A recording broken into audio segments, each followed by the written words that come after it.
Oke, masalah di hidung yang pertama biasanya kayak seperti mimisan, ada sinusitis, atau ada sering pilek, hidung tersumbat, bahkan mungkin anosmia. Kemarin ada pasien itu nggak bisa mencium bau atau anosmia tadi, sehingga perlu penanganan dengan propolis untuk pertolongan pertamanya. Tapi jangan lupa tetap harus periksakan ke dokter ya, karena propolis ini sifatnya mendampingi pengobatan medis. Oke, untuk masalah hidung, misalnya kita mengalami mimisan, propolis itu bisa dibantu dengan menggunakan tampon dari kapas atau dari tisu ya. Untuk kasus ngalamin mimisan, nah biasanya kan yang sering mimisan tuh anak-anak ya, biasanya kalau kecapean atau sering main di panas matahari, jadi pembuluh darah di sekitar hidungnya itu mudah pecah, mudah rapuh, jadi ada keluar darah dari situ ya. Untuk lebih lanjut ya tentu nanti periksakan ke dokter kenapa sering mimisan, karena penyebab mimisan tuh banyak banget ya. Tapi intinya gimana cara menangani pendarahan mimisan segera, karena propolis bekerja hitungan detik, menit, jadi kita sangat bersyukur ini bisa menjadi pertolongan pertama. Nah, kalau ada mimisan, kita cari yang namanya tisu atau kapas. Nah, kalau ada kapas nih, kita bentuk tampon ya. Caranya adalah dengan membentuknya menjadi agak panjang seperti ini. Nah, seperti ini. Terus kita teteskan propolis di ujungnya sekitar 3 tetes sampai 5 tetes. Nah, seperti ini. Oke, kita masukkan ke hidung yang berdarah. Mbak Caca bisa tolong peragakan masuk di hidung ya, seperti itu. Dan kalau ketika pendarahan terjadi, langsung masukkan di hidung dan pencet dari luar seperti ini. Jadi pendarahannya langsung tertekan ya dengan ini. Rasanya mungkin agak pedih ya dikit ya. Gak apa-apa. Oke, kurang lebih kayak gitu. Sudah dicabut. Nah, sedangkan jika mengalami sinusitis ataupun anosmia tadi, itu bisa dicoba dengan meneteskan langsung ke rongga hidung ya. Di buku ini ada nih. Nah, infeksi hidungnya dioleskan di daerah yang terinfeksi dengan menggunakan kapas atau cotton bud dan dimasukkan propolis ke dalam hidung. Jadi kalau nggak ada kapas, boleh cotton bud dimasukin seperti itu.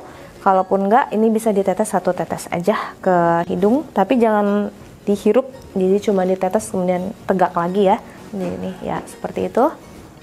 Oke, 1 tetes tisunya. Nah, satunya lagi 1 tetes cukup. Oke. Ya, kayak gitu, diamkan sebentar. Kemudian nanti boleh tegak ya. Jadi memasukkan propolis ke dalam hidung tujuannya untuk membersihkan area rongga hidung kita. Apabila di sinusitis itu banyak sekali bakteri yang mungkin bersemayam di rongga sinus kita, itu bisa membantu merangsang untuk mengeluarkan cairan lendir yang ada di rongga sinus tadi. Jadi banyak pasien itu setelah menggunakannya di hidung itu terangsang untuk mengeluarkan lendir banyak, dan dia propolis juga anti infeksi, jadi sangat bagus untuk mengatasi sinusitis.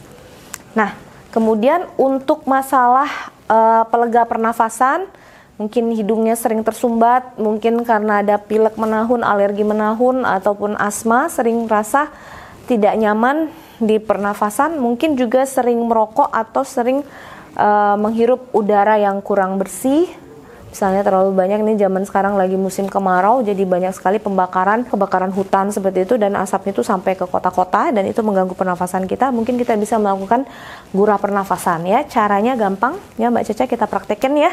Caranya itu dengan mengambil wadah yang diisi dengan air mendidih dan dicampur dengan propolis dan juga dengan bahan-bahan yang bersifat berbau mentol seperti itu. Yuk kita coba praktekkan ya. Oke, kita praktekkan ya caranya untuk melegakan pernapasan, membantu untuk yang hidung tersumbat itu bisa untuk ngeluarin lendirnya, melegakan pernafasan dengan artian ini saluran nafas kita tuh bisa dilebarin dengan adanya uap dari air panas ini.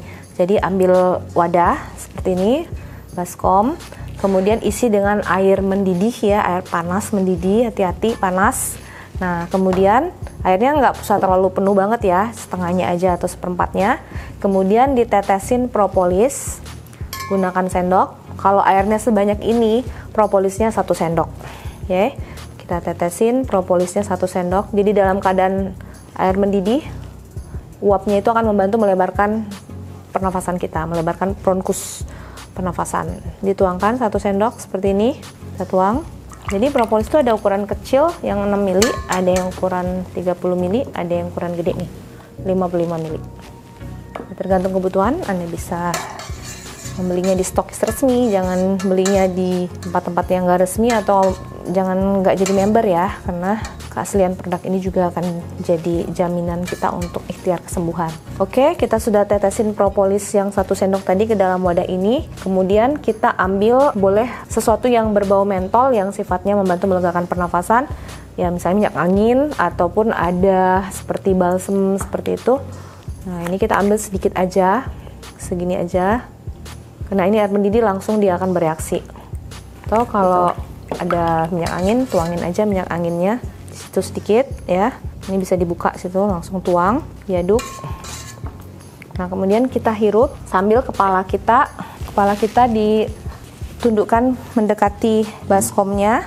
Terus kepala kita ditutup pakai handuk atau sarung ya, biar uapnya bisa masuk semua ke wadah kita seperti ini.